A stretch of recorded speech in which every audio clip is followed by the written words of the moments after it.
மயிலாடுதுறை அருகே காதணி விழாவில் கதண்டு கடித்ததில் 50 பேர் மருத்துவமனையில் அனுமதிக்கப்பட்டுள்ளனர். கூடுதல் விவரங்களோடு இணைகிறார் நமது செய்தியாளர் அன்பு ரஹோத். வணக்கம் அன்பு ரஹோத். தற்போது அவர்களின் உடல்நிலை என்னவாக இருக்கிறது? முழு விவரங்கள்.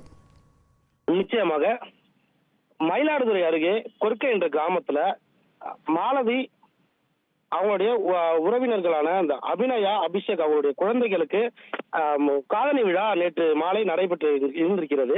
இந்த காதணி விழா மயிலாடுதுறைக்கு அருகே கொர்க்கை என்ற கிராமத்துல ஆலமரத்து ஐயனார் ஆலயத்துல நடைபெற்றிருக்கிறது. ஆலமரத்து ஐயனார் ஆலயம் ஊரின் ஒதுக்குப்புறமாக இருந்திருக்கிறது.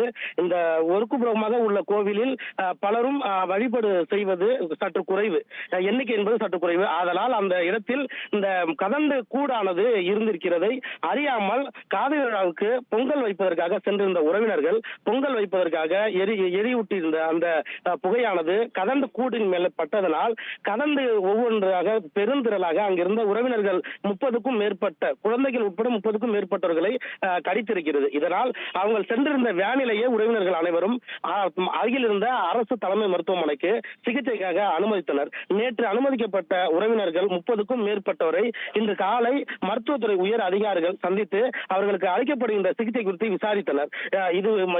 இதைத் தொடர்ந்து மயிலாடுதுறைக்கு அருகே பெருஞ்சேரி மற்றும் மேலமங்கநல்லூர் பகுதியை சார்ந்த 2 இடங்களிலும் வேலைக்கு சென்றிருந்த வயல்வெளி பகுதியில் கதண்டு கடித்து 20க்கும் மேற்பட்டோர் தற்போது அரசு மருத்துவமனையில் சிகிச்சைக்காக அனுமதித்திருக்கின்றனர். அவர்களுக்கு மயிலாடுதுறை அரசு தலைமை மருத்துவமனையில் சிகிச்சை அளிக்கப்பட்டு வருகிறது. உடல் உபாதைகள் வேற எதுவும் பிரச்சனை இல்லை என்ற பட்சத்தில் தற்போது உயர் சிகிச்சை அவர்களுக்கு அளிக்கப்பட்டு வருவதாக மருத்துவ நிர்வாகம் தெரிவித்துள்ளது. உங்கள் விவரங்களுக்கு நன்றி அன்பு ரஹோத்.